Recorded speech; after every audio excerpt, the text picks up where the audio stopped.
What is going on, guys? My name is Troy. I've had the Osmo Pocket for a couple of days now, and I want to share my thoughts on this amazing little camera with you. It's perfect for vlogging, hiking, B-roll, things like that. And because of its compact size, you really can put this in your pocket and take it anywhere with you.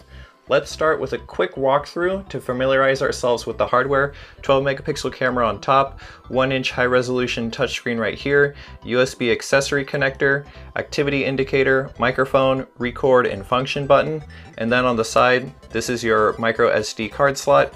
Mine did not come with a memory card, but I linked in the description of this video a bundle on Amazon that includes one. The on-screen menus are easy to navigate. Swipe down for settings, swipe right for camera modes, and then swipe right an additional time for your record settings. Swipe left to review photos that you have taken, and then swipe up from the bottom to change the gimbal mode. There are 3 modes controlled by the bottom right icon. FPV will point in the direction you are holding it while using the gimbal to smooth out abrupt movements. Tilt lock will keep the camera fixed at an angle, and then follow mode enables active track. You can double tap on any part of the screen and a green square will appear around that object. Also, when the camera is facing you, it will track your face. This is probably the best for vlogging. If you single tap on the screen, it will adjust exposure to that location. On the right side, you will see a small image of a wheel. Swiping up and down on this icon will change the vertical angle of the camera. When in a menu, pressing the function button will act as a back button. A long press of the function button will turn it off and on, and pressing 3 times will flip the camera 180 degrees to face you. Pressing it twice will recenter the camera, and pressing the function button once will change between photo and video. The camera comes with a few different modes: photo, video, slow-mo, time-lapse, and panorama.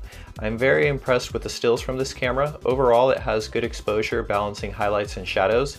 Pictures look to be sharp and in focus. The only downside is to enter manual mode or record raw images, you have to be attached to your phone. More on that in just a bit. There are 2 video resolutions, 1080 and 4K. Both can run 30 and 60 FPS. The gimbal does a great job at keeping the video smooth, but you do notice a bit of bobble when walking. Also, because of the gimbal stabilization, you notice some things in the foreground pop out versus things in the background. This is especially noticeable when compared side by side with a non-stabilized camera. The video quality is impressive, however the 1080p video I think could be better. When outside in sunlight, the camera may need to bump up the shutter to 1/500th or 1/1000th of a second. Normally this high shutter makes footage choppy, but with the Osmo Pocket it does some sort of resampling processing which leaves odd motion trails across the screen, and I think a lot of sharpness is removed because of this. I noticed this a little bit with 4K, but I suspect because of the hardware processing power limitations, it's not as much. When they become available, I'll link in the description where you can buy a neutral density filter, as this would help solve the issue. The neutral density filter blocks light, allowing the shutter to drop from 500th of a second to 120th of a second or 60th of a second depending on the filter.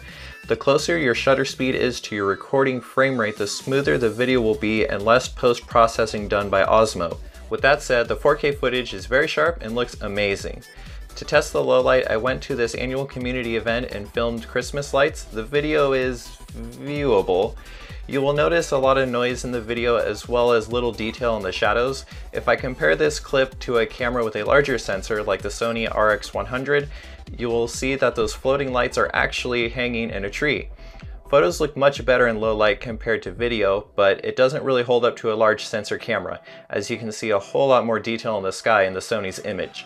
Slow motion video is smooth and looks very cinematic. Keep in mind it does crop in 4 times magnification, and because of that some videos will have a lot of noise if the lighting isn't perfect. The microphone on this camera is okay. It faces the user, so it's good for recording your voice, but if it is a little windy out, you do get some other sounds leaking in.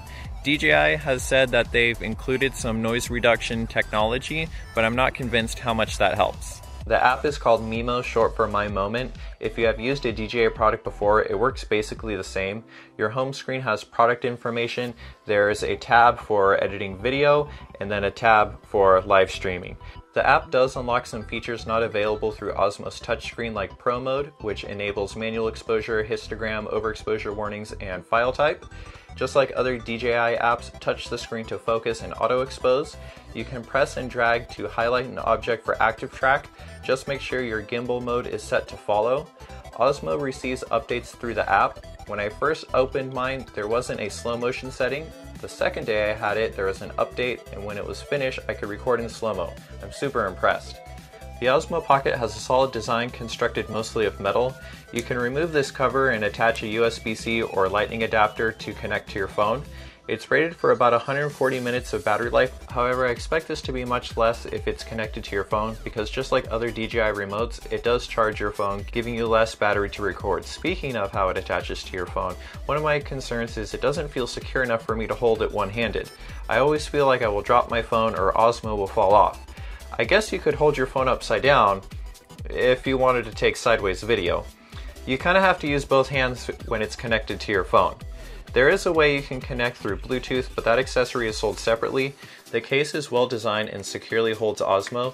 It is mostly plastic with soft cloth lining on the inside.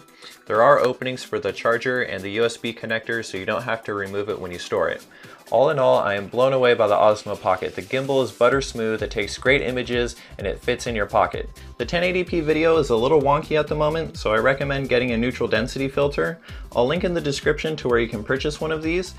Now, I don't make any money off of YouTube, but using those links does help support the channel, so you'd be doing me a personal favor by checking those out.